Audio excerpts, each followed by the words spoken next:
Zero formality podcast, India's first college podcast four simplifying science. So ഞങ്ങൾ ചെറിയൊരു ബ്രേക്കിന് ശേഷം നമ്മളെ കോളേജിൽ നാക്കിൻ്റെ ഇൻസ്പെക്ഷനായിട്ട് ഞങ്ങൾ ഒരു 3 മാസം ബിസി ആയിരുന്നു. ഇപ്പം ഞങ്ങളൊരു നാക്ക് അക്രഡിറ്റഡ് ആയിട്ടുള്ള ഒരു കോളേജാണ്. സോ ഞങ്ങളുടെ അടുത്ത ന്യൂ ഇയറിൻ്റെ പുതിയൊരു എപ്പിസോഡ്. സോ ഞങ്ങളുടെ guest AHPRA Mujeeb, MBBS third year student ആണ് കാലിക്കറ്റ് മെഡിക്കൽ കോളേജ്. കൂടാതെ ഒരു വ്ളോഗറാണ്, ഒരു എൻ്റർപ്രണറാണ്, ഒരു പാർട്ട് ടൈം വർക്ക് ചെയ്യുന്ന. ഞങ്ങൾക്ക് കുറേ പല രീതിയിലേക്ക് ഞങ്ങൾക്ക് ഇൻസ്പയർ ചെയ്യാൻ, സ്റ്റുഡൻസിനൊക്കെ ഇൻസ്പയർ ചെയ്യാൻ പറ്റാവുന്ന ഒരു ആളാണ്. So hi, welcome to zero formality podcast. Hi sir. പറയ്, എന്തൊക്കെയാണ് നിങ്ങളുടെ ഒരു ലൈഫ് ജേണി? ഇപ്പൊ ഞാൻ MBBS സെക്കൻഡ് ഇയർ കഴിഞ്ഞിട്ടുള്ളൂ. ഇന്നലെ എന്റെ ലാസ്റ്റ് എക്സാം ഉണ്ടായിരുന്നു. ഇപ്പൊ തേർഡ് ഇയർ MBBS കയറി എക്സാം പാസ്സായി കഴിഞ്ഞാൽ ഒബ്വിയസ്ലി. അപ്പം കോളേജിൽ ഇപ്പം നന്നായിട്ട് MBBS ഒക്കെ ഇങ്ങനെ പോയിക്കൊണ്ടിരിക്കുന്നത്. അതിനിടയിൽ നമ്മുടെ ഓരോ പരിപാടികളൊക്കെ നടന്നുകൊണ്ടിരിക്കുന്നത്. അപ്പൊ ശരിക്കും പറഞ്ഞാല് ഒരു MBBS കയറാന്ന് പറയുന്നത് എന്റെ ഒരു ഡ്രീം പോലെ ആയിരുന്നു. അപ്പം ഒരു 2 വർഷം കഴിഞ്ഞു കോളേജിൽ. ഞാൻ റിപ്പീറ്റും കഴിഞ്ഞിട്ടാണ് MBBS ജോയിൻ ചെയ്തത്. ശരിക്കും പറഞ്ഞാൽ റിപ്പീറ്റും കഴിഞ്ഞൊരു ലൈഫ് ചേഞ്ചിങ് ആയിരുന്നു MBBS ജോയിൻ ചെയ്യാന്ന് പറഞ്ഞു കഴിഞ്ഞാല്. അപ്പൊ അത്രയും കാലം നമ്മളൊരു +2 സ്റ്റുഡന്റ് എന്ന നിലയ്ക്ക് MBBS എങ്ങനെ ആയിരിക്കും എന്നുള്ളതൊക്കെ ഇതായിരിക്കില്ല നമ്മളെപ്പോഴും ആലോചിക്കുന്നുണ്ടാവുക. അത് കഴിഞ്ഞൊരു MBBS ജോയിൻ ചെയ്യുമ്പോൾ നമ്മൾ എക്സ്പെക്ട് ചെയ്ത കാര്യങ്ങളൊക്കെ നമുക്ക് കിട്ടുക. പിന്നെ ലൈഫ് മൊത്തമായിട്ട് ചേഞ്ചായി, സ്വന്തമായിട്ട് ഏൺ ചെയ്യാൻ തുടങ്ങി, കുറച്ചൊക്കെ ഇൻഡിപെൻഡന്റ് ആവാൻ തുടങ്ങി. ശരിക്കും നന്നായിട്ട് പോകുന്ന ലൈഫ്. നീറ്റ് ഇപ്പം റിപ്പീറ്റ് ചെയ്യുന്ന അല്ലെങ്കിൽ നീറ്റിന് പഠിക്കുന്ന പിള്ളേരില്ലേ, അവർക്ക് ഇതുവരെ പറയാത്ത ഒരു നല്ലൊരു എക്സ്ട്രാ ഒരു ടിപ്പ് പറഞ്ഞു. ഞാൻ സാധാരണ നീറ്റ് വീഡിയോ കുറേ ചെയ്യാറുണ്ട്. ഇടയ്ക്ക് എനിക്ക് തന്നെ തോന്നാറുണ്ട് ഞാൻ പറഞ്ഞ കാര്യങ്ങൾ തന്നെ പറഞ്ഞുകൊണ്ടിരിക്കുകയാണോ എന്നുള്ളത്. അപ്പൊ നീറ്റിന് ശരിക്ക് നിങ്ങളൊരു നീറ്റ് ആസ്പിറന്റ് ആണെങ്കിൽ, ഒരു നീറ്റ് ആസ്പിറന്റ് ആയിട്ട് പഠിക്കുന്ന ഒരു കുട്ടിയാണെങ്കിൽ ആ കുട്ടിക്ക് കുറെ എക്സ്പെക്ടേഷൻസ് ഉണ്ടാവും, ഡ്രീം ഉണ്ടാവും. അപ്പൊ നമ്മളൊരു കോഴ്സ് എടുക്കണം, ഭാവിയിൽ എന്ത് പ്രൊഫഷൻ ചെയ്യണം, എന്ത് കരിയർ ചൂസ് ചെയ്യണം എന്നൊക്കെ ആലോചിക്കുമ്പോൾ കുറെ കാര്യങ്ങൾ അവരുടെ മനസ്സിലുണ്ടാവും. ഒരു +2 സ്റ്റുഡന്റ് എന്ന നിലക്ക് അവർക്ക് ഇത് വലിയൊരു കാര്യമായിരിക്കും. പക്ഷെ നീറ്റ് ശരിക്കും നമ്മുടെ ലൈഫിൽ ചെറിയൊരു ജേർണിയാണ്. മീൻസ് അതല്ല നമ്മുടെ ഒരു ഗോൾ എന്ന് പറഞ്ഞാൽ ശരിക്കും നീറ്റ് ക്രാക്ക് ചെയ്യലല്ല. അത് കഴിഞ്ഞിട്ട് MBBS പഠിക്കണം, അത് കഴിഞ്ഞിട്ട് കുറെ നമുക്ക് PG ഒക്കെ ചെയ്യാനുണ്ട്. ഇപ്പം നീറ്റ് എന്ന് പറഞ്ഞത് വലിയൊരു കാര്യമായിട്ട് നിങ്ങളുടെ ലൈഫിൽ വെക്കാതെ നീറ്റ് ചെറിയൊരു കാര്യം, മീൻസ് ഒരു എന്താ പറയാ, ഒരു സ്ക്രീനി ലെവൽ ടൈപ്പ് ഓഫ് എക്സാം ആണ് ശരിക്കും നീറ്റ് എന്ന് പറഞ്ഞാൽ.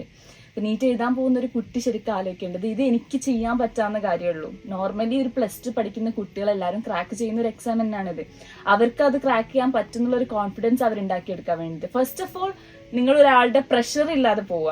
ഇപ്പൊ നീറ്റിന് പഠിക്കാൻ പോകുന്ന ഒരാളാണെങ്കിൽ വേറൊരാളെ പേരൻസിന്റെ പ്രഷർ കാരണോ അല്ലെങ്കിൽ കൂടെ പഠിക്കുന്ന കുട്ടികളൊക്കെ എൻട്രൻസ് കോച്ചിങ്ങിന് പോകുന്നതുകൊണ്ട് നീറ്റ് എടുക്കാതിരിക്കുക. MBBS പഠിക്കണം, അതിനോട് താല്പര്യം ഉണ്ട്. നീറ്റ് എന്ന് പറഞ്ഞാൽ ശരിക്കും MBBS BDS ഒക്കെ ഉള്ള കോഴ്സിനുള്ള കേട്ടോ. അപ്പൊ ഇതിനൊക്കെ പോകണമെന്ന് താല്പര്യമുള്ള ആളാണെങ്കിൽ മാത്രം ഇത് ചൂസ് ചെയ്യാൻ വേണ്ടി നോക്കാം. MBBS അത്രക്കും കുറച്ച് പോകുന്ന സമയത്ത് സോഷ്യൽ സർവീസ് എന്നുള്ള ഒരു ആസ്പെക്ടിലും കൂടി ശരിക്കും നമ്മൾ ഒരു മൈൻഡ് സെറ്റ് ഇല്ലാന്നുണ്ടെങ്കിൽ ഈ കോഴ്സുകളൊന്നും ശരിക്കും എഫക്റ്റീവ് ആവില്ല. ഇല്ല, കാരണം സോഷ്യൽ സർവീസ് നമ്മളൊരു പേഷ്യന്റിനോട് ഇന്ററാക്ട് ചെയ്യാം, നമുക്ക് അവരോട് തോന്നുന്ന അവരുടെ പെയിനൊക്കെ പറയുമ്പോൾ അവരോടൊക്കെ അത് മാറ്റി കൊടുക്കണം എന്നുള്ളൊരു തോട്ട് നമുക്ക് ഉണ്ടാവില്ലേ. അങ്ങനെ ഒരു തോട്ടുള്ള ആൾക്കാർ മാത്രം ഇത് എടുക്കാൻ വേണ്ടി നോക്കിയാൽ മതി. ഞാനൊക്കെ ആണെങ്കിൽ പണ്ടൊക്കെ എൻ്റെ ഒരു ഗോൾ ഇങ്ങനെ ആയിരുന്നു, റൂറൽ ഏരിയയിലൊക്കെ പോയിട്ട് ക്യാമ്പ് നടത്തണം, അവർക്ക് വേണ്ടി എന്തെങ്കിലുമൊക്കെ ചെയ്യണമെന്ന്. പക്ഷെ നമ്മളൊരു MBBS കയറി കഴിയുമ്പോൾ നമ്മൾ വിചാരിക്കും അത് പോസിബിൾ ആണോ എന്ന് നമുക്ക് അത്ര അറിയില്ല. നമ്മുടെ ഇപ്പോഴത്തെ ഒരു സിറ്റുവേഷനിൽ അത് പോസിബിൾ ആണോ എന്ന് അറിയില്ല. പക്ഷെ പണ്ട് മുതലേ ഉള്ളത് ഒരു സർവീസ് ചെയ്യണം അങ്ങനെയൊക്കെ ആയിരുന്നു. പിന്നെ എനിക്ക് ഇപ്പൊ അടുത്തൊരു ചൂരൽമല ഉണ്ടായിരുന്നല്ലോ, ചൂരൽമല മുണ്ടക്കയിൽ ലാൻഡ് സ്ലൈഡ് നടന്ന സമയത്ത് വോളണ്ടിയർ ചെയ്യാൻ വേണ്ടിയിട്ട് ഒരു ചാൻസ് കിട്ടി. അപ്പൊ ആ കിട്ടിയ സമയത്ത് ഞാൻ പോകുമ്പോൾ ഇങ്ങനെ ആലോചിച്ചോ പോകണോ വേണ്ടേ എന്നുള്ളൊരു തോട്ട് എൻ്റെ അടുത്തുണ്ടായിരുന്നു ഫസ്റ്റ്, കാരണം എനിക്ക് എക്സാം നടന്നുകൊണ്ടിരിക്കുന്ന സമയം. പക്ഷെ അപ്പൊ ഞാൻ ആലോചിച്ചത് പണ്ട് ഞാനൊരു ഡോക്ടർ ആവണം എന്ന് ഞാൻ ആലോചിച്ച സമയത്ത് എന്റെ മനസ്സിലുണ്ടായിരുന്നു എന്താണ്, എന്നെക്കൊണ്ട് പറ്റുന്ന കാര്യങ്ങൾ സർവീസ് ചെയ്യാം. മീൻസ് എന്നെ കൊണ്ട് ഫ്രീ ആയിട്ട് കൊടുക്കാൻ പറ്റുന്ന കാര്യങ്ങളാണ് ഇതൊക്കെ. അവർക്ക് പോയിട്ട് ഫസ്റ്റ് എയ്ഡ് ചെയ്ത് കൊടുക്കുക, അല്ലെങ്കിൽ എനിക്ക് അറിയാവുന്ന മെഡിക്കേഷൻസ് കൊടുക്കുക എന്നുള്ളതൊക്കെ. അപ്പൊ അങ്ങനെയാണ് ചൂരൽമല ലാൻഡ് സ്ലൈഡ് പോയത്. ശരിക്കും അത് എന്റെ ലൈഫിൽ ഞാൻ പണ്ട് ആഗ്രഹിച്ചൊരു കാര്യം അക്കംപ്ലിഷ് ആവാണ് ചെയ്തത്. അവിടെ പോയിട്ട് നമ്മൾ ഫ്രീ ഓഫ് കോസ്റ്റ് അവർക്ക് ചെയ്ത് കൊടുക്കുക, ഫസ്റ്റ് എയ്ഡ് ചെയ്ത് കൊടുക്കുക. മെയിനായിട്ട് അവർക്ക് സൈക്കോളജിക്കൽ ഫസ്റ്റ് എയ്ഡ് ആയിരുന്നു വേണ്ടത്. അവിടെ പോയിട്ട് അവരോട് സംസാരിക്കുമ്പോൾ അവരുടെ പ്രശ്നങ്ങൾ പറയുമ്പോൾ നമ്മൾ അവരെ സമാധാനിപ്പിക്കാന്നൊക്കെ ഉള്ളത്. അപ്പൊ എന്റെ ലൈഫിൽ ഞാൻ പണ്ട് ആലോചിച്ചിരുന്നത്, ചെറിയ കുട്ടിയാകുമ്പോൾ നമ്മളിങ്ങനെ ആലോചിക്കുമല്ലോ, ഒരു ഡോക്ടറെ അടുത്ത് പോകുമ്പോൾ നമ്മുടെ മനസ്സിലെന്താ, ഡോക്ടർ ഫ്രീ ആയിട്ട് മരുന്ന് എഴുതി തന്നാൽ എത്ര നല്ലതായിരിക്കും എന്നാണ് നമ്മുടെ മനസ്സിലാവുക. ഇപ്പോഴത്തെ ഒരു സിറ്റുവേഷൻ നമ്മളൊരു ഫ്രീ ആയിട്ട് മരുന്ന് എഴുതി കൊടുക്കലൊന്നും പോസിബിൾ അല്ലെങ്കിൽ പോലും നമ്മളെ കൊണ്ട് ചെയ്യുന്നത്, അത് ഇമോഷണൽ സപ്പോർട്ട് ആണെങ്കിലും ട്രീറ്റ്മെന്റ് കേസിലാണെങ്കിലും നമ്മളെന്ന് ഫ്രീ ആയിട്ട് എന്തെങ്കിലും കൊടുക്കാൻ പറ്റുന്നുണ്ടെങ്കിൽ അത് ഭയങ്കര നല്ല കാര്യമായിരിക്കും തോന്നുന്നു. നീറ്റിന്റെ ആസ്പെക്ടിൽ ശരിക്കും ഒന്നുമില്ല, കാരണം പിള്ളേര് ഈ നിങ്ങൾ റിപ്പീറ്റ് ചെയ്തല്ലേ, റിപ്പീറ്റർ ആയിരുന്നു. അപ്പൊ ഈ റിപ്പീറ്റ് ചെയ്യുന്ന സമയത്ത് അപ്പം എന്താ പറയാ, ഫസ്റ്റത്തെ ടൈം കിട്ടാത്തതിന് എന്തെങ്കിലും റീസൺസ് പറയാനുണ്ടോ? ഫസ്റ്റ് ടൈം എന്ന് പറഞ്ഞാൽ ഞാൻ ഭയങ്കര മടിയുള്ള ആളാണ്, ഭയങ്കര മടിയും ഡിസ്ട്രാക്ഷനും ഉള്ള ഒരാളാണ്. അപ്പോൾ +2 കൂടെ ഇരുന്ന സമയത്ത് കോവിഡും കൊറോണയുടെ ആ സമയത്തായതുകൊണ്ട് ഫുൾ ലോക്ക്ഡൌൺ ആയിരുന്നു. നമുക്ക് ഫുൾ ഓൺലൈൻ ആയിട്ടാണ് ക്ലാസ് എക്സാംസ് ഒക്കെ ഉണ്ടായിരുന്നത്. അപ്പൊ മടിയുള്ള ഒരാളായതുകൊണ്ട് തന്നെ ഞാൻ കൂടുതലായി പഠിച്ചിട്ടുണ്ടായിരുന്നില്ല. റിപ്പീറ്റ് ചെയ്യുന്ന സമയത്തും ഈ സെയിം പ്രശ്നം തന്നെയായിരുന്നു. ലാസ്റ്റ് ആയ ടൈമിലാണ് കുറച്ച് ബോധം വന്നത്, ഇങ്ങനെ പോയാൽ പറ്റില്ല, എന്തെങ്കിലുമൊക്കെ ആവണല്ലോ. നമ്മുടെ മനസ്സിൽ എപ്പോഴും നമ്മൾ കംഫർട്ടബിൾ സോണിലായിരിക്കുന്ന സമയത്ത് നമ്മളൊന്നും ചെയ്യൂല. നമ്മൾ കംഫർട്ടബിൾ ആണ്, എനിക്ക് നന്നായിട്ട് വൈഫൈ കിട്ടുന്നുണ്ട്, എനിക്ക് പറ്റാവുന്ന ഡ്രാമ മൂവീസ് ഒക്കെ കാണാൻ പറ്റുന്നുണ്ട്, ഞാൻ ഭയങ്കര കംഫർട്ടബിൾ ആണ്. അപ്പൊ പുറത്തൊന്നും പോകില്ല, ആരും പുറത്തു പോകുന്നില്ല, വേറെ ആരും പുറത്തു പോകുന്നില്ല. അപ്പൊ പിന്നെ ഞാനും ഓക്കെ, ലൈഫിൽ ചേഞ്ച് ഒന്നും വേണ്ട എന്നുള്ള രീതിയിലായിരുന്നു ഞാനും വർക്ക് ചെയ്തിട്ടുണ്ടായില്ല. പക്ഷെ കുറച്ച് കഴിഞ്ഞപ്പോൾ റിപ്പീറ്റ് എത്തിയപ്പോഴും എന്റെ കൂടെയുള്ള ഫ്രണ്ട്സ് എല്ലാവരും കോളേജിൽ കയറി അവരെ കോളേജിലത്തെ സ്റ്റോറീസ് ഒക്കെ കാണാൻ തുടങ്ങി. അപ്പോഴാണ് എനിക്ക് ശരിക്കും തോന്നിയത് ഞാൻ ലൈഫിൽ എവിടെ എത്താത്ത പോലെ ഒരു ഫീൽ എനിക്ക് ശരിക്കും വന്നു. എന്റെ ലൈഫിൽ ഞാൻ എന്താ ചെയ്തുകൊണ്ടിരിക്കുന്നത്, മീൻസ് ഞാൻ കുറച്ച് കഴിഞ്ഞാൽ ഒരു പക്ഷെ ഞാൻ സാധാരണ കോഴ്സ് എടുത്ത് പോയിട്ടുണ്ടെങ്കിൽ ഞാൻ ലൈഫ് ഇങ്ങനെ മുന്നോട്ട് പോകുന്നുണ്ടാവും, പക്ഷെ എന്നെ കൊണ്ട് പറ്റുന്ന ഒരു കാര്യം ഞാൻ ചെയ്യുന്നുണ്ടാവില്ല. അങ്ങനത്തെ ഒരു തോട്ട് ശരിക്കും വന്നതിന് ശേഷമാണ് എനിക്ക് ജെന്യൂൻ ആയിട്ട് വർക്ക് ചെയ്യാൻ വേണ്ടി തോന്നിയത്. അങ്ങനെ ജെന്യൂൻ ആയിട്ട് വർക്ക് ചെയ്തപ്പോഴാണ് എനിക്ക് റിസൾട്ടും വന്നത്. ഹാർഡ് വർക്ക് എന്നുള്ളൊരു അത് തന്നെയാണ് അതിന്റെ ഒരു നീറ്റിന്റെ ബേസിക്. ഹാർഡ് വർക്ക് ആണ്, പക്ഷെ സ്മാർട്ട് വർക്ക് എന്ന് പറയും നമ്മൾ. കുറച്ചും കൂടെ ഹാർഡ് വർക്കിനേക്കാൾ സ്മാർട്ട് വർക്ക്. നമ്മൾ കുറെ കോൺസെപ്റ്റ്സ് പഠിച്ച പോലെ അല്ല അതിൽ കാര്യം. നമുക്കൊരു ഡിറ്റർമിനേഷൻ ഉണ്ടാവണം, കോൺഫിഡൻസ് ഉണ്ടാവണം, പിന്നെ പഠിക്കുന്ന കാര്യങ്ങൾ കുറച്ചും കൂടി സ്മാർട്ടായിട്ട് പഠിക്കാൻ വേണ്ടി വെക്കുക. ഇത് പഠിച്ച കാര്യങ്ങൾ ഓർത്ത് വെക്കാൻ വേണ്ടി ശ്രമിക്കുക. കുറെ നേരം നമ്മൾ ഒരു ദിവസം 10 മണിക്കൂർ പഠിക്കുന്നതിലല്ല കാര്യം, പക്ഷെ എഫക്റ്റീവായിട്ട് ഒരു 5 മണിക്കൂർ പഠിച്ചു കഴിഞ്ഞാൽ അത് നമുക്ക് നല്ല റിസൾട്ട് ഉണ്ടാവും. അല്ല, പിള്ളേർക്ക് വേണ്ടിയിട്ട് ഇവർക്കൊന്നും മനസ്സിലാവാൻ വേണ്ടിയിട്ട് ഈ സ്മാർട്ട് വർക്ക് എന്ന് ഉദ്ദേശിക്കുന്നത് ഇപ്പൊ പഠിത്തത്തിന്റെ കേസിൽ ഇപ്പൊ ഓർത്ത് വെക്കാനോ അങ്ങനെ എന്തെങ്കിലും ടെക്നിക്സ് എന്തെങ്കിലും ഉണ്ടോ? സ്മാർട്ട് വർക്ക് എന്ന് പറയുമ്പോൾ നമ്മളിപ്പം ഇൻഓർഗാനിക് ചാപ്റ്റേഴ്സ് പഠിക്കുകയാണ്, അല്ലെങ്കിൽ പി ബ്ലോക്ക്, DNF ബ്ലോക്ക്, ഇപ്പൊ നിങ്ങളെല്ലാവരും +2 സയൻസ് എടുത്തുകൊണ്ട് അറിയുന്നുണ്ടാവല്ലോ. അപ്പോൾ അതിലൊക്കെ നമുക്ക് കുറെ എലമെന്റ്സ് ഒക്കെ പഠിക്കാനില്ലേ. ഈ എലമെന്റ്സ് ഒക്കെ കോഡാക്കി വെച്ചിട്ടാണ് നമ്മൾ പഠിച്ചുകൊണ്ടിരുന്നത്. ഇതൊക്കെ നമുക്ക് ഒറ്റയടിക്ക് നോക്കി പഠിച്ചു എടുക്കാൻ കഴിയില്ല. അപ്പൊ നമ്മൾ ഇഷ്ടപ്പെട്ടൊരു കോഡൊക്കെ ഉണ്ടാക്കി വെക്കും, പീരിയോഡിക് ടേബിൾ ഒക്കെ പഠിക്കാൻ വേണ്ടിയിട്ട്. അങ്ങനെ സ്മാർട്ടായിട്ട് ചെയ്യാം. പിന്നെ ഇത് വീണ്ടും വീണ്ടും വായിച്ചുകൊണ്ടിരിക്കുന്നതിന് കാര്യമില്ല. ആ കോഡ് നമ്മൾ ഓർത്തെടുക്കാൻ നോക്കുക, ആ കോഡ് ഓരോ എലമെന്റ്സ് ആയിട്ട് റിലേറ്റ് ചെയ്യാൻ വേണ്ടി നോക്കുക. പിന്നെ ക്വസ്റ്റ്യൻ പേപ്പേഴ്സ് ഒക്കെ ചെയ്ത് സ്കില്ല് ഡെവലപ്പ് ചെയ്യാണ് ശരിക്കും വേണ്ടത്. ഒരു ഹാർഡ് വർക്കിംഗ് ആയിട്ടുള്ള, അപ്പൊ നിങ്ങൾക്കറിയാം +2 ഫുൾ മാർക്ക് വാങ്ങിക്കുന്ന കുറെ കുട്ടികളുണ്ട്, അറിയില്ല. +2 അത്രയും കാണാതെ പഠിച്ച് തിയറി പഠിച്ച് ഫുൾ മാർക്ക് വാങ്ങിക്കുന്ന കുറെ കുട്ടികൾ. പക്ഷെ അതിൽ എത്രത്തോളം പെർസെന്റേജ് ആണ് MBBSനൊക്കെ കയറുന്നത്? മീൻസ് MBBS നീറ്റ് എന്ന് പറയുമ്പോൾ +2 സിലബസ് തന്നെയാണ്, പക്ഷെ അതിൽ ഒരു ചെറിയ പെർസെന്റേജ് മാത്രമേ കയറുന്നുള്ളൂ. എന്റെ കൂടെ പഠിച്ച കുറെ കുട്ടികളിട്ട് എല്ലാവർക്കും ഫുൾ A+ ഉള്ള ആൾക്കാരൊന്നുമല്ല, +2 ഫുൾ മാർക്കും ഫുൾ A+ ഉള്ള ആൾക്കാരും അല്ല. പക്ഷെ അവരെന്ത് ചെയ്തു, അവരൊരു ലോജിക് ഒക്കെ ഉപയോഗിച്ചിട്ട് എന്ത് ചെയ്തു, നീറ്റിന് വേണ്ടി പഠിക്കാൻ വേണ്ടി ശ്രമിച്ചു, ക്വസ്റ്റ്യൻ ഒക്കെ സോൾവ് ചെയ്തിട്ട്. അപ്പൊ ഒരിക്കലും നിങ്ങൾക്ക് +2 ഫുൾ മാർക്ക് കിട്ടി എന്നുള്ളതുകൊണ്ട് നിങ്ങൾക്ക് ഒരു MBBS സീറ്റ് ഒരിക്കലും ഉറപ്പാക്കാൻ പറ്റില്ല. അതിന് പകരം നിങ്ങൾ ഒരു ക്വസ്റ്റ്യൻ എങ്ങനെ സോൾവ് ചെയ്യണം, ആ ഒരു 1 മിനിറ്റ് ടൈമിനുള്ളിൽ നിങ്ങളെ മനസ്സ്, മീൻസ് നിങ്ങൾ നിങ്ങളുടെ സ്ട്രെസ് ഒക്കെ ഹാൻഡിൽ ചെയ്തിട്ട് ആ ക്വസ്റ്റ്യൻ നിങ്ങൾക്ക് ടാക്കിൾ ചെയ്യാൻ പറ്റുന്നുണ്ടോ, അതിലാണ് ശരിക്ക് ഒരു കോമ്പറ്റേറ്റീവ് എക്സാമിന്റെ ഒരു വിജയം ഉള്ളത്. മാക്സിമം ക്വസ്റ്റ്യൻസ് ക്രാക്ക് ചെയ്യാന്നുള്ളത്. മാക്സിമം ക്വസ്റ്റ്യൻസ്, ഒരു ക്വസ്റ്റ്യൻ പേപ്പർ കിട്ടിക്കഴിഞ്ഞാൽ ഒരു ക്വസ്റ്റ്യൻ നിങ്ങൾ വായിച്ചു, ശരിക്കും നമ്മളൊരു ക്വസ്റ്റ്യൻ പേപ്പർ ഇടുന്ന ഒരാളില്ലേ, അയാൾ ആ ക്വിസ് മാസ്റ്റർ അല്ലെങ്കിൽ ക്വസ്റ്റ്യൻ മാസ്റ്ററിന് എന്താണ് ആലോചിക്കണം എന്നാണ് ഞാൻ നോക്കിയിരുന്നത്. ഓക്കെ, അവരിങ്ങനെ ക്വസ്റ്റ്യൻ ഇടുന്ന സമയത്ത് ഈ ക്വസ്റ്റ്യനിൽ ആ കുട്ടി എന്താണ് ചിന്തിക്കേണ്ടത്, അല്ലെങ്കിൽ 4 ഓപ്ഷൻ കാണുമ്പോൾ ഏതായിരിക്കും ഓൾ ഡൗട്ടിൽ നെഗറ്റീവ് അടിക്കുമല്ലോ, അപ്പൊ നെഗറ്റീവ് ആക്കാൻ ചാൻസ് ഉള്ള ആൻസർ ഏതാന്നുള്ളതും അതിലുണ്ടാവുമല്ലോ. അപ്പൊ അതൊക്കെ ഒന്ന് റൂൾ ഔട്ട് ചെയ്ത് കഴിഞ്ഞാൽ തന്നെ നമുക്ക് ഇതാക്കും. ശരിക്കും നമ്മളൊരു ക്വസ്റ്റ്യൻ മാസ്റ്ററിന്റെ മൈൻഡിൽ ചിന്തിച്ച് കഴിഞ്ഞാൽ നമുക്ക് കുറച്ചും കൂടി ഈസി ആയിരിക്കും. അല്ലാതെ എനിക്ക് ഫുള്ള് കോൺസെപ്റ്റ്, എനിക്കിപ്പോ +2ന്റെ ഫുൾ കോൺസെപ്റ്റ് ഒന്നും എനിക്കറിയില്ല, പക്ഷെ ആ ക്വസ്റ്റ്യൻ പേപ്പർ ടാക്കിൾ ചെയ്യാൻ ഞാൻ പഠിച്ചു. അതിനുള്ളൊരു സ്കിൽ ഞാൻ ഡെവലപ്പ് ചെയ്തെടുത്തു എന്ന് പറയാം. അതാണ് അതിന്റെ ഒരു റിപ്പീറ്റിംഗ് പീരീഡിൽ നിങ്ങൾ ഏറ്റവും ഫേസ് ചെയ്തിട്ടുള്ളൊരു സ്ട്രഗിൾ ചെയ്തത് ഏറ്റവും കൂടുതൽ എന്ത് വെച്ചിട്ടായിരുന്നു? എന്താണ് നിങ്ങൾ കൂടുതൽ സ്ട്രഗിൾ ചെയ്തത്? റിപ്പീറ്റിന്റെ ടൈമില് ശരിക്ക് ഞാൻ പറഞ്ഞ മടിയായിരുന്നു, എനിക്ക് ഭയങ്കര മടിയായിരുന്നു.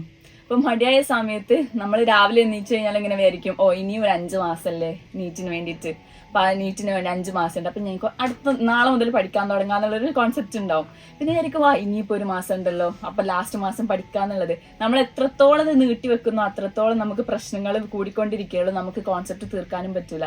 അപ്പോൾ എന്ന് ഞാൻ എന്റെ മടി മാറ്റിയോ, മെയിനായിട്ട് പറയുകയാണെങ്കിൽ എന്റെ സോഷ്യൽ മീഡിയ ഞാൻ ഡീആക്ടിവേറ്റ് ചെയ്തു. ഇൻസ്റ്റാഗ്രാം എനിക്ക് അന്ന് ഇൻസ്റ്റ ഉണ്ടായില്ല, ഞാൻ ഇൻസ്റ്റ ഡീആക്ടിവേറ്റ് ചെയ്തു.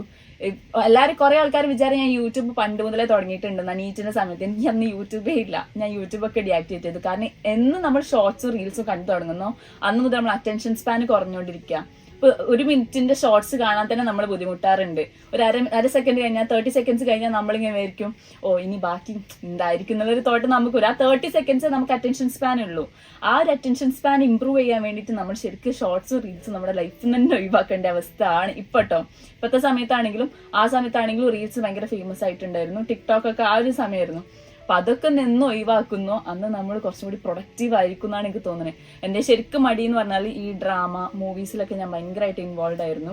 ഗെയിമൊന്നും അത്ര കളിക്കില്ല, പക്ഷെ ഈ ഡ്രാമ കാണല് ഇപ്പൊ നിങ്ങൾക്ക് എല്ലാവർക്കും നിങ്ങളെല്ലാവരും ഡ്രാമ ഫേസിൽ കൂടെ പോയിക്കൊണ്ടിരിക്കും. അപ്പൊ ഈ ഡ്രാമ കാണുന്ന സമയത്ത് നമ്മൾ ശരിക്കും ഒരു ഫാന്റസി വേൾഡിലാണ് ഉണ്ടാവുക. എന്റെ ഒരു +2 എന്ന് പറയുമ്പോൾ ഞാനൊരു 18 വയസ്സുള്ള ഒരു കുട്ടിയല്ല. അപ്പൊ ഞാൻ ഫാന്റസി വേൾഡിലാണ് അന്ന് ഉണ്ടായിരുന്നത്.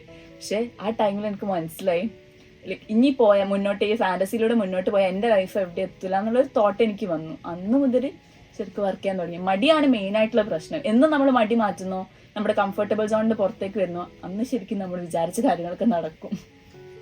അതല്ല, നിങ്ങളിപ്പം റിപ്പീറ്റ് കഴിഞ്ഞ് റിപ്പീറ്റ് ചെയ്താൽ പറഞ്ഞു. അപ്പോൾ നിങ്ങൾ നീറ്റിന്റെ പ്രിപ്പറേഷന്റെ ടൈമിൽ നിങ്ങളുടെ മിസ്റ്റേക്സ് എങ്ങനെ നിങ്ങൾ ഓവർകം ചെയ്തു? റിപ്പീറ്റിന്റെ സമയത്ത് ശരിക്കും തീരെ ഓർഗനൈസ്ഡ് ആയിരുന്നില്ല. ഞാൻ എപ്പോഴും എൻ്റെ ഉപ്പയമ്മയൊക്കെ ചോദിക്കും പഠിക്കാറുണ്ടോ ചോദിക്കുമ്പോൾ ഞാൻ പറയും രാത്രി ലേറ്റ് ആയിട്ട് കുറെ നേരം ഇരുന്ന് പഠിക്കാറുണ്ട്. നമ്മൾ പറയുന്ന ഒരു എക്സ്ക്യൂസാ രാത്രി ലേറ്റ് ആയിട്ട് ഇരുന്ന് എനിക്ക് പഠിക്കാൻ പറ്റും എന്നുള്ളത്. പക്ഷെ അന്ന് ഞാൻ രാത്രി ഇരുന്നിപ്പോ ഒരു 2 മണിക്കൂറൊക്കെ പഠിച്ചെന്ന് വെച്ചോ, അങ്ങനെ പഠിക്കുകയൊക്കെ ചെയ്യും കേട്ടോ, കുറച്ചൊക്കെ നേരം ഇരുന്ന് പഠിക്കും. പക്ഷെ റിപ്പീറ്റിന് പോയ സമയത്ത് എനിക്ക് മനസ്സിലായി രാത്രി ഇരുന്ന് പഠിക്കുന്നതിനേക്കാൾ എഫക്റ്റീവ് രാവിലെ നേരത്തെ ഇരുന്ന് പഠിക്കുന്ന. ഒരു 5 മണിക്കൊക്കെ എണീറ്റ് 5:30 ഒക്കെ ആകുമ്പോഴേ നമ്മൾ സ്റ്റഡി ഹാളിൽ എത്തിയിട്ടുണ്ടെങ്കിൽ നമുക്ക് ശരിക്കും 2 മണിക്കൂറിനോട് ഗ്രാബ് ചെയ്യുന്ന കാര്യങ്ങൾ അരമണിക്കൂറിനോട് നമുക്ക് ഗ്രാബ് ചെയ്യാൻ പറ്റും. ശരിക്കും അതാണ് എൻ്റെ ലൈഫിൽ വന്നൊരു ചേഞ്ച്. എന്ന് ഞാൻ രാവിലെ നേരത്തെ എണീറ്റു, അന്ന് ഞാൻ നല്ല പ്രൊഡക്റ്റീവ് ആയിരുന്നു. പിന്നെ എനിക്കുള്ള ആ ഒരു റുട്ടീനൊക്കെ ഫോളോ ചെയ്തു പോയി. ഒരു റുട്ടീൻ, ഒരു കോമ്പറ്റേറ്റീവ് എക്സാം എഴുതാൻ പോകുന്ന ഒരു കുട്ടിക്ക് വേണ്ടി മെയിൻ കാര്യം എന്താ വെച്ചാൽ റുട്ടീനാ. ഒരു ഷെഡ്യൂൾ ഉണ്ടായിരിക്കണം.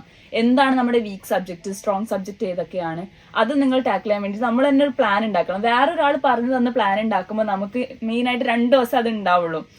ഭയങ്കര മോട്ടിവേറ്റ്. ഇപ്പൊ ഞാൻ മോട്ടിവേഷൻ സ്പീക്കിനൊക്കെ പോകുന്ന സമയത്ത് അവരൊക്കെ കേൾക്കുന്ന ഭയങ്കര മോട്ടിവേറ്റഡ് ആയിരിക്കും. എന്നിട്ട് ഫുൾ പറയും ഇത്താ ഭയങ്കര അടിപൊളിയായി, ഇനി മുതൽ ഞാൻ പഠിക്കാൻ പോകുന്നു. ഇത് നിങ്ങളുടെ ഉള്ളിൽ നിൽക്കാൻ പോണേ 2 ദിവസമേ ഉണ്ടാവുള്ളൂ അല്ലെ. പക്ഷെ നമ്മൾ സ്വന്തമായിട്ട് മോട്ടിവേറ്റഡ് ആവാണ്. എനിക്ക് എന്തെങ്കിലും എവിടെയെങ്കിലും എത്തണം, എനിക്ക് സ്വന്തമായിട്ട് എന്തെങ്കിലുമൊക്കെ ചെയ്യണം എന്നുള്ളൊരു തോട്ട് വരികയാണെങ്കിൽ നമ്മൾ സ്വന്തമായിട്ട് പ്ലാൻ ഉണ്ടാക്കാൻ തുടങ്ങും.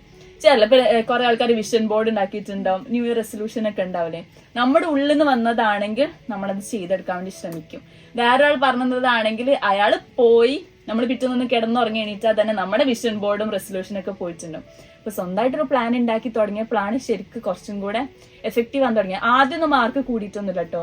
ഒരു 2 മാസമൊക്കെ കഴിഞ്ഞപ്പോഴാണ് ശരിക്കും ട്രാക്കിൽ കയറിയത്. അപ്പോഴാണ് റിസൾട്ട് വരാൻ തുടങ്ങിയത്. പക്ഷെ ആ മാർക്ക് കൂടാത്ത 2 മാസം എനിക്ക് ഭയങ്കര പ്രശ്നമൊക്കെ ആയിരുന്നു. ഞാൻ ഇടയ്ക്കിടയ്ക്ക് ഡൗൺ ആവാറുണ്ടായിരുന്നു, അങ്ങനെയൊക്കെ ഉണ്ടായിരുന്നു. പക്ഷെ നീറ്റിന്റെ മാർക്ക് നമ്മൾ മോക്ക് ടെസ്റ്റ് കുറെ ഉണ്ടാവല്ലോ. അപ്പൊ നീറ്റിന്റെ മോക്ക് ടെസ്റ്റിന്റെ സമയത്ത് നമുക്ക് ഇപ്പത്തെ ഒരു റേഞ്ച് കഴിഞ്ഞാൽ 650 അപ്പൊ വേണം മാർക്ക്. അന്ന് എനിക്ക് 600 ക്രോസ് ചെയ്യണം എന്നായിരുന്നു എന്റെ ആഗ്രഹം ഉണ്ടായിരുന്നത്. അപ്പൊ ഒരു 500-400 റേഞ്ചിലൊക്കെ മാർക്ക് വരുന്ന സമയത്ത് എനിക്ക് ഭയങ്കര സങ്കടമാവും.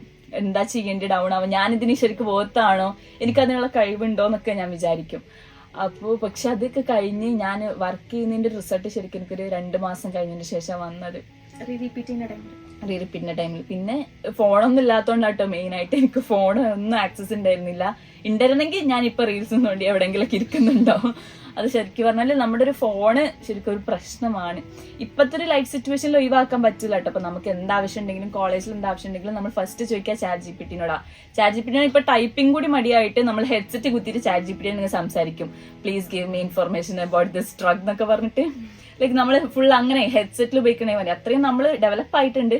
പക്ഷെ ഒരു കോമ്പറ്റേറ്റീവ് എക്സാം എഴുതുന്ന സമയത്താണെങ്കിൽ ഇതൊക്കെ ഒന്ന് ഒഴിവാക്കി കഴിഞ്ഞാൽ കുറച്ചും കൂടെ നല്ല. നമ്മൾ ശരിക്കും നമ്മൾ ചിന്തിക്കാൻ തുടങ്ങണം. നമ്മുടെ തോട്ട് പ്രോസസ്സിനെ ഒന്ന് വലുതാക്കി എടുക്കണം. എന്നാലേ ഒരു സിറ്റുവേഷൻ കിട്ടിക്കഴിഞ്ഞാൽ നമുക്ക് അതിനൊന്ന് സോൾവ് ചെയ്യാൻ പറ്റുള്ളൂ, ഓവർകം ചെയ്യാൻ പറ്റുള്ളൂ. +2 CBSE ആയിരുന്നു? +2 CBSE. 10th വരെ ഭയങ്കര വെറൈറ്റി ആയിരുന്നു. 7th വരെ CBSE ആയിരുന്നു. 8, 9, 10 സ്റ്റേറ്റ് ആയിരുന്നു. +1, +2 CBSE ആയിരുന്നു. ഞാൻ കേട്ടിട്ടുണ്ട് നമ്മുടെ CBSE-ല് ഈ +2 എക്സാമിനൊന്നും ഒരു കാൽക്കുലേറ്റർ ഉപയോഗിക്കാൻ പറ്റില്ല. പക്ഷെ നമ്മുടെ സ്റ്റേറ്റിൽ പറ്റുന്നുള്ളത്. അപ്പൊ പ്രശ്നം എന്താ വെച്ചാല് ഈ എൻട്രൻസ് പറ്റില്ല. അപ്പം അങ്ങനെയൊക്കെയുള്ള അങ്ങനെ പല റീസൺസും കൊണ്ടാണ് പൊതുവെ CBSE പിള്ളേർ ഒന്നും കൂടി അവർക്ക് ഈസി ആവാറുണ്ട് പൊതുവെ എൻട്രൻസ് ടെസ്റ്റുകളൊക്കെ. അല്ലേ? ഫിസിക്സിന് നമുക്ക് ശരിക്കും കാൽക്കുലേറ്റർ ഒന്നും കയറ്റാൻ പറ്റില്ലായിരുന്നു. അപ്പൊ നമ്മൾ ഈ ലോഗരിതം ടേബിൾ ഒക്കെ പഠിച്ചിട്ട് പോകണം. അപ്പൊ പിന്നെ ലോഗരിതം ടേബിൾ തന്നെ അവിടെ പേപ്പർ ഒക്കെ തന്നിട്ടുണ്ടായിരുന്നു കേട്ടോ. അല്ലാതെ തന്നെ നമ്മൾ റൂട്ടൊക്കെ എടുക്കാൻ വേണ്ടി സ്വന്തം തന്നെ പഠിച്ചിട്ട് പോകും. അപ്പൊ കുറച്ചും കൂടി കട്ടിംഗ് പ്രോസസ് ഒക്കെ ഉണ്ടല്ലോ ഫിസിക്സിൽ. നമ്മൾ കട്ട് ചെയ്താണ് ആൻസർ കണ്ടുപിടിക്കുക. സോൾവ് നമ്മൾ തന്നെ ചെയ്യണല്ലോ. അപ്പൊ അത് കുറച്ചും കൂടെ നല്ലതായി തോന്നി, ഈസിയായി. പിന്നെ ടെക്സ്റ്റ് ബുക്കാണ് നമ്മൾ പഠിക്കുക. CBSE ആകുമ്പോൾ NCERT കംപ്ലീറ്റ് നമ്മൾ അവിടെ നിന്ന് പഠിപ്പിക്കും. മീൻസ് നമ്മൾ കെമിസ്ട്രിക്കൊക്കെ എഴുതാൻ വേണ്ടിയിട്ട് NCERT തന്നെ പഠിക്കണം. അതിൽ കുറച്ചും കൂടെ നീറ്റിന് നല്ലതാണ്. സ്റ്റേറ്റ് ആകുമ്പോൾ ഇപ്പൊ എന്റെ അനിയനൊക്കെ സ്റ്റേറ്റിലാണ് പഠിച്ചത്. ഇതിനോടൊക്കെ ചോദിക്കുമ്പോൾ കുറെ കട്ട് ചെയ്ത ടോപ്പിക്സാ.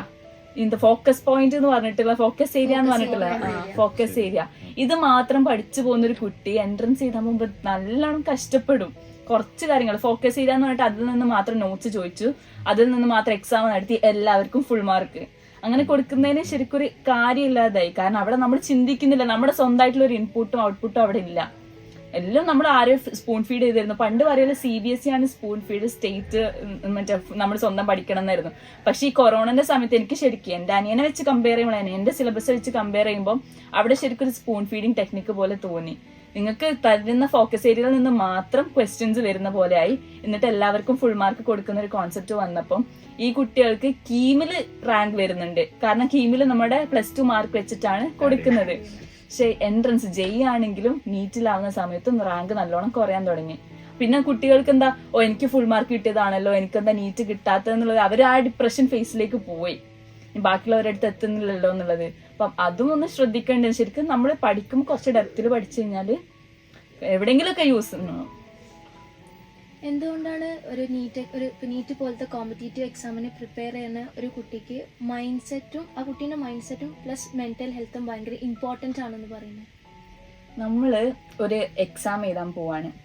അത് പറഞ്ഞാൽ 25 ലക്ഷമാണ് കഴിഞ്ഞ വർഷം കുട്ടികൾ, 25 ലക്ഷം കുട്ടികളാണ് എക്സാം എഴുതിയിട്ടുണ്ടായിരുന്നത് കേട്ടോ. അവിടെ പോയിട്ട് നമ്മൾ എക്സാമിന് പോയിരുന്ന സമയത്ത് നമുക്ക് അപ്പം തന്നെ ചിലപ്പം ക്വസ്റ്റ്യൻ പേപ്പർ തന്നെന്ന് വരില്ല, OMR ഷീറ്റ് തന്നെന്ന് വരില്ല. ചിലപ്പോൾ നമുക്ക് ഡിലേ ഉണ്ടാവും. ഞാൻ നീറ്റ് എഴുതാൻ പോയ സമയത്ത് ആദ്യം ഞങ്ങൾക്ക് ക്വസ്റ്റ്യൻ പേപ്പർ ഒക്കെ തന്നിട്ടോ, എന്നിട്ട് കുറച്ച് മിനിറ്റ് അത് വന്ന് തിരിച്ചു വാങ്ങി ഞങ്ങളേന്ന്. കൊടുത്ത ഓർഡർ ശരിയല്ല എന്ന് പറഞ്ഞിട്ട് കോഡൊക്കെ വ്യത്യാസം ഉണ്ടാവല്ലോ. അപ്പൊ ഞങ്ങൾക്ക് ഓൾറെഡി 15 മിനിറ്റ്സ് അവിടെ ലേറ്റായി.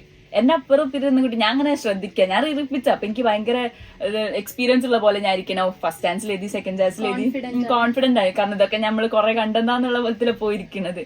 അപ്പുറം ഇരിക്കുന്ന ആൾക്കാരൊക്കെ ടെൻഷൻ അടിക്കാൻ തുടങ്ങി. സമയമില്ലല്ലോ. അപ്പൊ എന്റെ ഇതില് ഇതൊക്കെ നമ്മൾ എത്ര കണ്ടതാ, 2ാമത്തെ പ്രാവശ്യം 3ാമത്തെ പ്രാവശ്യമാണ് ഇത് എഴുതാൻ പോകുന്നത്. അവിടെ ഇരുന്നപ്പോ ഈ ഒരു നമ്മൾ ആ ഒരു സിറ്റുവേഷൻ, എക്സാം ഹാളിൽ നമുക്ക് വേണമെങ്കിൽ എന്തും നടക്കാം. ഒരു പക്ഷെ നമുക്ക് കിട്ടുന്ന സ്കൂളിൽ അത്ര നല്ല ഇൻഫ്രാസ്ട്രക്ചർ ഒന്നും ആയിരിക്കുന്നില്ല, ബെഞ്ചും ഡെസ്കും നല്ല ഇതായിരിക്കില്ല. പിന്നെ ചിലപ്പോൾ റോഡ് സൈഡിലായിരിക്കും നല്ല ഡിസ്ട്രാക്ഷൻസ് ഉണ്ടാവും, സൗണ്ട് ഒക്കെ ഉണ്ടാവും. അപ്പൊ ആ ഒരു എക്സാം ഹാളിന്റെ സിറ്റുവേഷനിൽ പോലും നമ്മൾ അത്രയും സ്ട്രെസ്സും നമ്മുടെ ഉള്ളിൽ ഉണ്ടാവും. ഇതൊക്കെ ഹാൻഡിൽ ചെയ്യാൻ പറ്റുന്ന രീതിയിലായിരിക്കണം നമ്മുടെ ഒരു പ്രിപ്പറേഷൻ ഉണ്ടായിരിക്കുന്നത്. നമ്മൾ നന്നായിട്ട് കോൺഫിഡന്റ് ആയിരിക്കണം. എന്ത് വന്നു കഴിഞ്ഞാലും പ്രശ്നമല്ല എന്നുള്ള രീതിയിലായിരിക്കണം. ഇപ്പോഴത്തെ പ്രശ്നം എന്ന് വെച്ചാൽ റാങ്ക് ഇൻഫ്ലേഷൻ ആണ്. എല്ലാവരും പഠിക്കാൻ തുടങ്ങി, എല്ലാവർക്കും നല്ല റിസോഴ്സ് ഉണ്ട്. അപ്പൊ എവിടുന്ന് ക്വസ്റ്റ്യൻ വന്നാലും അത് എഴുതാൻ പറ്റുന്ന രീതിയിലായിരിക്കണം കുട്ടികൾ പ്രിപ്പയർ ചെയ്യേണ്ടത്. എവിടുന്ന് വേണമെങ്കിലും ക്വസ്റ്റ്യൻ വരാം. നിങ്ങൾക്ക് 80 ചാപ്റ്റേഴ്സ് ആയിട്ടുള്ളത്, 80 ചാപ്റ്റേഴ്സ് നീറ്റുള്ളത്, കട്ട് ചെയ്ത് കുറെ ചാപ്റ്റേഴ്സ്. ഈ ചാപ്റ്റേഴ്സിന് എവിടുന്ന് വേണമെങ്കിലും ക്വസ്റ്റ്യൻ വരാം. അപ്പൊ അതൊക്കെ എഴുതാൻ പറ്റുന്ന രീതിയിൽ ഒരാൾ പ്രിപ്പയർ ചെയ്തിട്ടുണ്ടെങ്കിൽ അവർക്ക് പ്രശ്നം ഉണ്ടാവില്ല. പിന്നെ ഈ എക്സാം എഴുതാൻ പോകുമ്പോൾ മെന്റൽ ഹെൽത്ത് വലിയ ഇമ്പോർട്ടൻ്റ് ആണ്, ഫിസിക്കൽ ഹെൽത്ത്. ഇപ്പൊ എനിക്ക് എന്തെങ്കിലും അസുഖം ഉണ്ട്, അല്ലെങ്കിൽ എനിക്ക് എന്തെങ്കിലും പ്രശ്നമുണ്ട്, ഞാൻ പറഞ്ഞാൽ ഒരു ഫോർ എക്സാമ്പിൾ നമ്മൾ ആ ടൈമിൽ വരെ നമ്മുടെ ഫിസിക്കൽ ഹെൽത്ത്, ഡയറിയ, അങ്ങനത്തെ സംഭവങ്ങളൊക്കെ ഉണ്ടെങ്കിൽ നമ്മുടെ ആ മൂഡേ പോകും. ആ ഒരു 5-6 മാസം നമ്മൾ പഠിച്ചത് പോലും ആ ഒറ്റ ദിവസം നമുക്കൊന്നും ചെയ്യാൻ കഴിയില്ല. ഒരു പക്ഷെ നമ്മൾ ഭയങ്കര ടോപ്പ് സ്റ്റുഡന്റ് ആയിരിക്കും, മോക്ക് ടെസ്റ്റിനൊക്കെ നല്ല മാർക്ക് ഉണ്ടാവും. പക്ഷെ എക്സാമിന് പോയ അന്ന് നമുക്ക് ഇങ്ങനെ അസുഖമുണ്ട്, പനിയൊക്കെ ഉണ്ടെങ്കിൽ നമുക്കൊന്നും ചെയ്യാൻ കഴിയില്ല. അപ്പൊ ബോത്ത് മെന്റൽ ഹെൽത്തും ഫിസിക്കൽ ഹെൽത്തും നമ്മൾ നന്നായിട്ട് മെയിൻറ്റെയിൻ ചെയ്ത് പോവുക. കോൺഫിഡന്റ് ആയിട്ട് ഇരിക്കുക, അതാ മെയിൻ ആയിട്ട് പറയാനുള്ളത്. എന്ത് വന്നാലും കുഴപ്പമില്ല, ഞാൻ എന്ത് വന്നാലും ഈ എക്സാം എഴുതി കഴിഞ്ഞിട്ടേ പോകുന്നുള്ള ഒരു തോട്ട് ഉണ്ടാക്കിയെടുക്കുക. അതന്നെ.